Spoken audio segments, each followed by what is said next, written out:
പ്രധാനമന്ത്രി നരേന്ദ്രമോദിയെ വരവേൽക്കാനൊരുങ്ങി പത്തനംതിട്ട. ഉച്ചയ്ക്ക് 1 മണിയോടെ പ്രധാനമന്ത്രി പത്തനംതിട്ടയിലെത്തും. ജില്ലാ സ്റ്റേഡിയത്തിൽ നടക്കുന്ന NDA മഹാസമ്മേളനത്തിൽ 1 ലക്ഷത്തോളം പ്രവർത്തകരാണ് പങ്കെടുക്കുക. പ്രധാന സേവകൻ അയ്യന്റെ മണ്ണിലേക്ക് എത്തുന്നതിന്റെ ആവേശത്തിലാണ് പ്രവർത്തകർ. പത്തനംതിട്ടയിലെങ്ങും BJPയുടെയും NDA സഖ്യകക്ഷികളുടെയും കൊടിതോരണങ്ങൾ, പ്രധാനമന്ത്രിയുടെ കൂറ്റൻ ഫ്ലക്സുകളും ബാനറുകളും. പ്രവർത്തകർക്ക് അക്ഷരാർത്ഥത്തിൽ ആവേശത്തിന്റെയും ആകാംക്ഷയുടെയും മണിക്കൂറുകൾ. തിരുവനന്തപുരത്ത് നിന്നും ഹെലികോപ്റ്ററിൽ ഉച്ചയ്ക്ക് 1 മണിയോടെ പത്തനംതിട്ട പ്രമാടം ഇൻഡോർ സ്റ്റേഡിയത്തിലിറങ്ങുന്ന പ്രധാനമന്ത്രിയെ BJP നേതാക്കളും ജില്ലാ ഭരണകൂടവും ചേർന്ന് സ്വീകരിക്കും.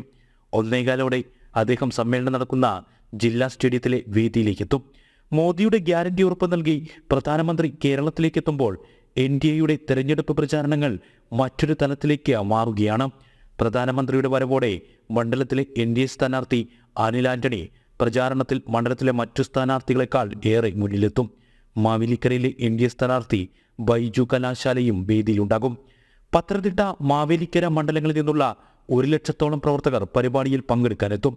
ഇരു മണ്ഡലങ്ങളിലെയും സ്ഥാനാർത്ഥികൾ ഉൾപ്പെടെ 60 പേർക്കാണ് വേദിയിൽ പ്രധാനമന്ത്രിക്കൊപ്പം ഇരിപ്പിടമുണ്ടാവുക.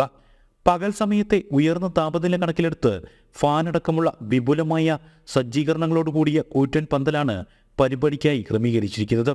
ഉന്നത പോലീസ് ഉദ്യോഗസ്ഥരും SBG ഉദ്യോഗസ്ഥരും സ്ഥലത്ത് അവസാനവട്ട വിലയിരുത്തലുകൾ നടത്തുന്നുണ്ട്. BJP നേതാക്കളും സ്റ്റേഡിയത്തിൽ പ്രവർത്തനങ്ങൾ വിലയിരുത്തി മുഴുവൻ സമയവും നിലയുറപ്പിച്ചിട്ടുണ്ട്. ജനം, പത്തനംതിട്ട.